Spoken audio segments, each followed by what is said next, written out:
Hello, we are here for one more lesson of this SprutCAM training course.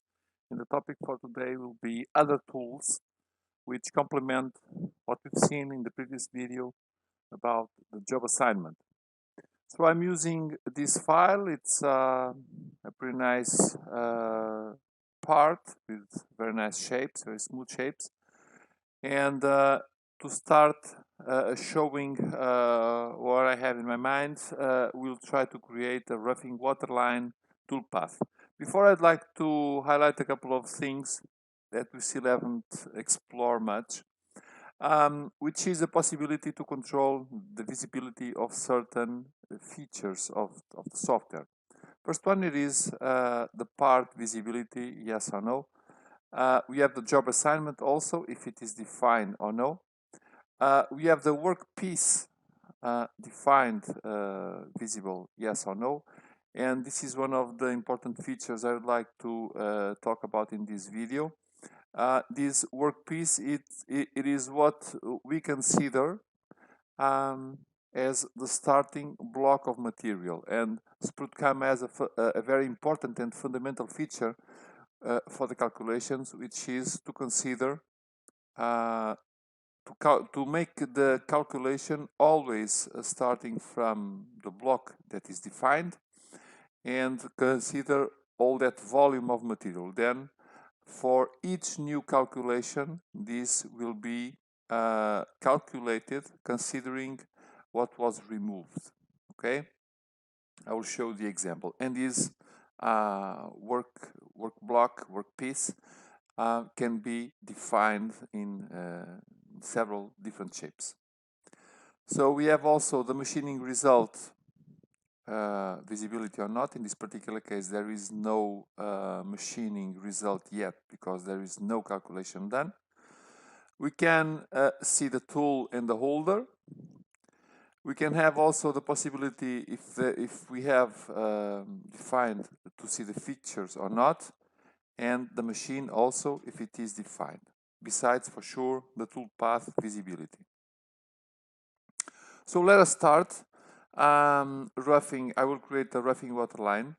I will set a couple of parameters, not much. So this is a 12 mil in diameter. Simply say top level, bottom level. I would say, for example, 10. And I will say regarding the stocks, I will say 1 mil axial, 1 mil also to give some stock. So OK, and hit the button and say calculate. So what happens now? It is we have the toolpath. OK, we can, as I said, see it or not. We can have also like this the holder and the tool according to the definition that is done. And we can now put this workpiece visibility off and show the result of the machining. We could took out also the geometric model, but okay, we leave it, no problem. And as you can see, for example, in this area is very visible. We have extra material, okay? Even on the areas where the level of the toolpath cut, we see that we have a small difference, which is the 1 millimeter difference minimum, okay?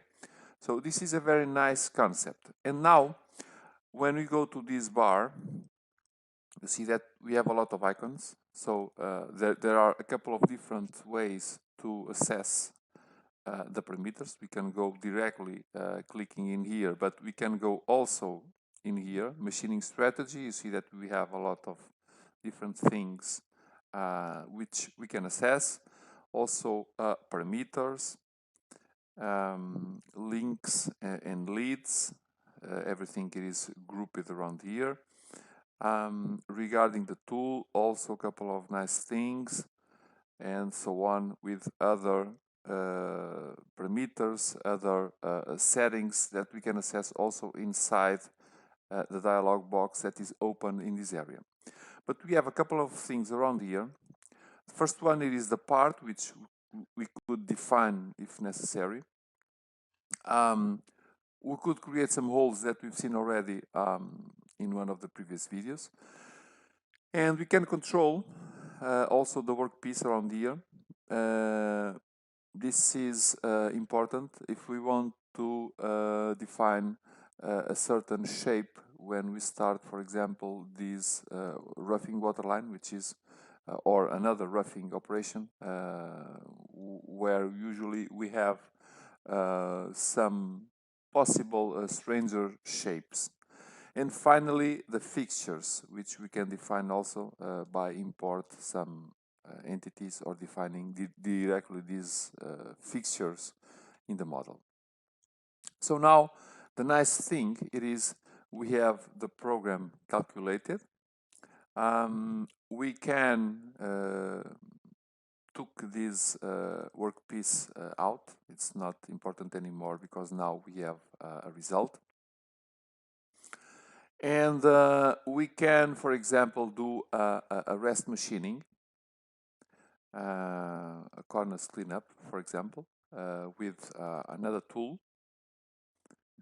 And let me choose a smaller one. It should be not so big. So I will define a smaller one. For example, I would prefer a cylindrical one, but it can be a spherical one, a 6 mil. Okay, for the example, it's not very important. I forgot to define in terms of stocks. So parameters, so stock now it is 0, but if I could say the same, I could say 1 mil, which in the end will lead only to make a calculation on the areas where the big tool did not enter. Okay, so let us wait a little for the calculation. This is one of the calculations that takes a little more time because in the end it is more complex. And as you can see, we have very defined areas. Probably the ideal here it was to make another roughing waterline with a smaller tool, but for the example, I think it is interesting to see. And the model, it was again updated for the informations done. Okay, and the good concept it is that we update the model, so we can have the workpiece update. We have, as you can see, not the best ideal situation, but you can see that we have this kind of things opened. So the model is already updated. And every time a new program it is calculated, everything it is updated, and the next one will be done on top of this one. So this is the concept of this workpiece. So machining result of the previous one. Okay. So another couple of more interesting stuff about additional tools.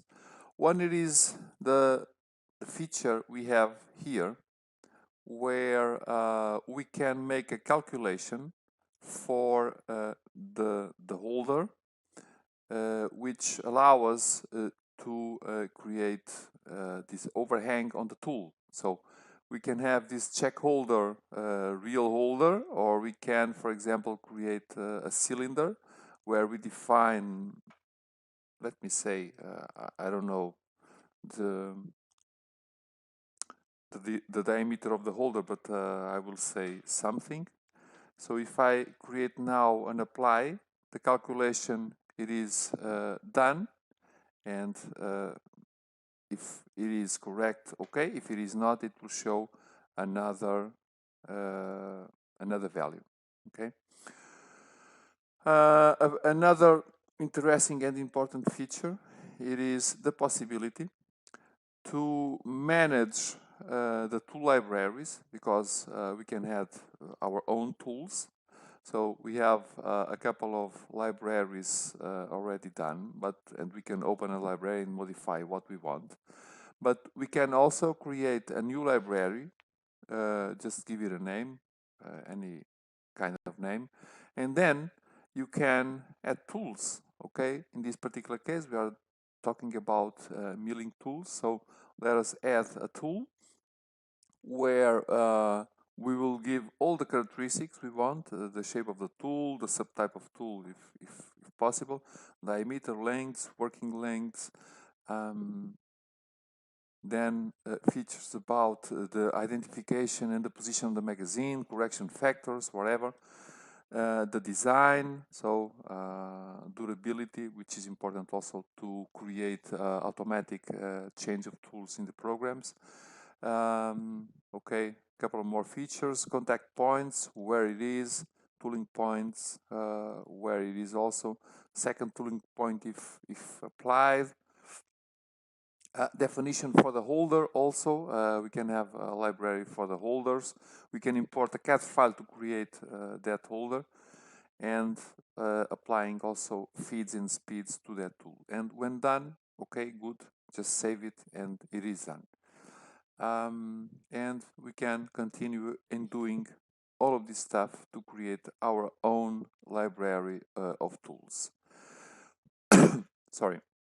This is important, all of these parameters and the correct parameters are important, because then all the calculations, all the heights necessary to make the check of collisions and so on will be taken into account, these values we have in these tables.